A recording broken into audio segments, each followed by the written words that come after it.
Well, here it is.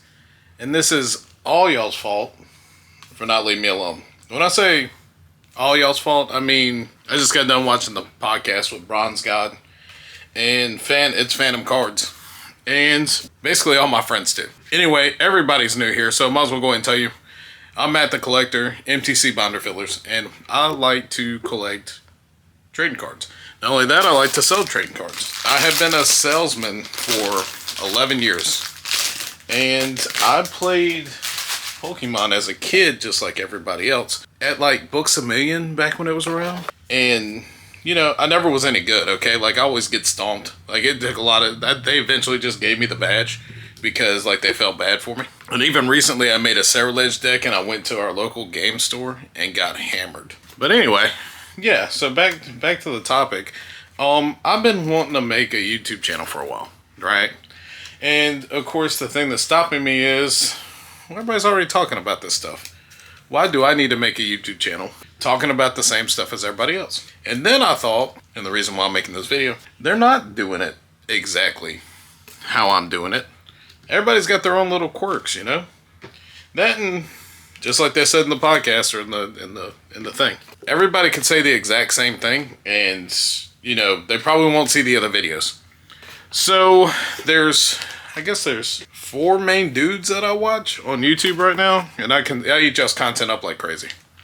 First one's gonna be itPhantom, and I found Bronze God through itPhantom, and I found Rob just randomly, and the last one would be PokePastor. Actually, we gotta go back.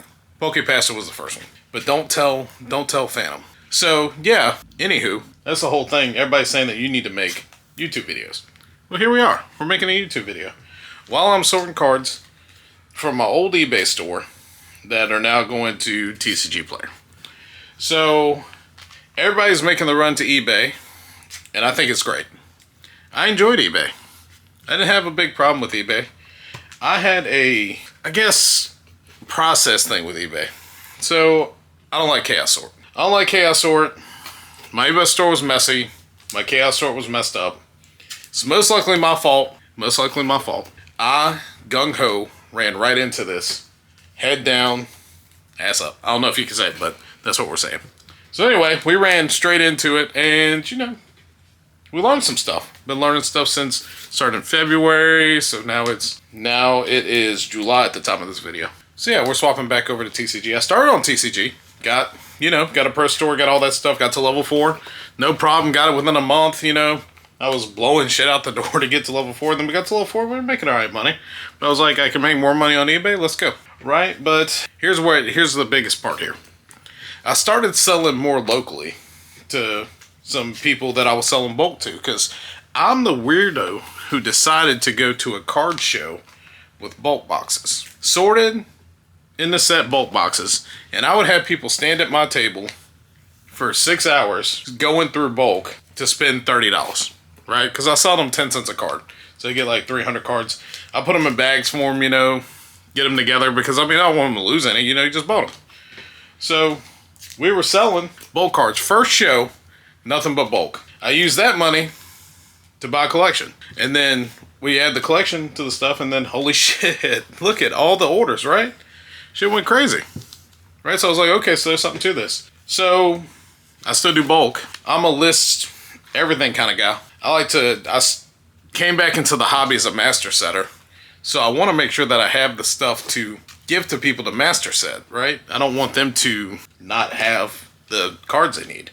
Especially if I can get them super cheap and sell them super cheap on TCGPlayer. So anyway, back to the local thing. I was going to a local game store with my bulk boxes on Sundays and letting people pick through for 10 cents a piece, right?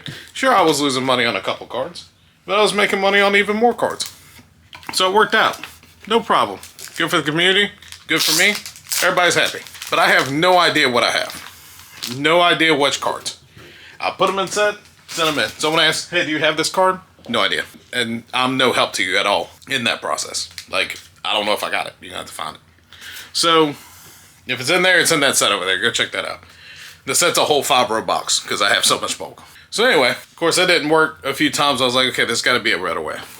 So now, what I'm doing, which is a process, but we're getting there. We're currently adding all of our cards to TCGPlayer. Not because 100% I want to sell these cards quickly, but I want to have them available to the local people who want to go see if I have a particular card. So I keep them all. And I make sure I got some in case anybody needs them. So once I start a master set, or someone reaches out to me on Facebook and says, hey, I'm going to start a master set, I can work out a thing for them to where they can get their master set. So yeah, a little different. But I guess it goes back to the same way. There's so many avenues that you can go down. And none of them are wrong.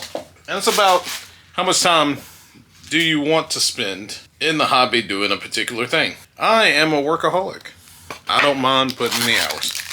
My current job, I spend 13 hours a day at it, and then I come home and spend a minimum of 4 hours working on this because I love it. I love it more than my current job, which I do. I like my current job. I don't have to quit, but I love this more, you know? So if it did end up happening, that's okay. Do I have any advice for anybody? I guess the only thing I could say is it's going to be work. Make sure you love it. Make sure you love getting into this mess. If you're running into it for the money's here right now. Where will the money be later? No idea. No idea. Will you put yourself in a bond? Maybe. It's hard to see. It's been doing better than the S&P. From what I understand, I'm not an investor, nothing like that. I have nothing to do with investing. Know nothing about that entire market. But anyway, from what I understand, it's been doing better than stocks, in particular the S&P, for years. So, you know, pretty safe bet if you want to go run and start a business, you know. Definitely low overhead. All you got to do is get some cards. You can go with $100 and buy... You can buy $100 and go buy thousands and thousands of cards. And, you know, toss them out there. See if they catch. You know, get yourself to level 4. Do some free shipping. Go to eBay with them. I think it's a very viable option. You got to find what works for you. In the words of everybody else, whatever itches your brain right is going to be the thing to do, you know. But in any case, I have a pro store, yeah, on TCGPlayer. I am just like everybody else, where it's 5% off. You are going to find right now, if you go there, a whole lot of bulk. Yep. But in the bulk, you might find some cards you need. I do have some higher ticket items on there. You know, just from collections that I pick up here and there. I'm not big collection buyer, not spending thousands and thousands of dollars. I think the biggest collection I bought was like $1,000. Yeah. I'm a rambler, so let me get off of here. And we'll see if we can't make some more videos for you guys. Kind of the same way, you know?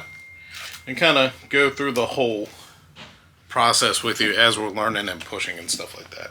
Maybe even packing one day. Anyway, Matt the Collector, talk to you later.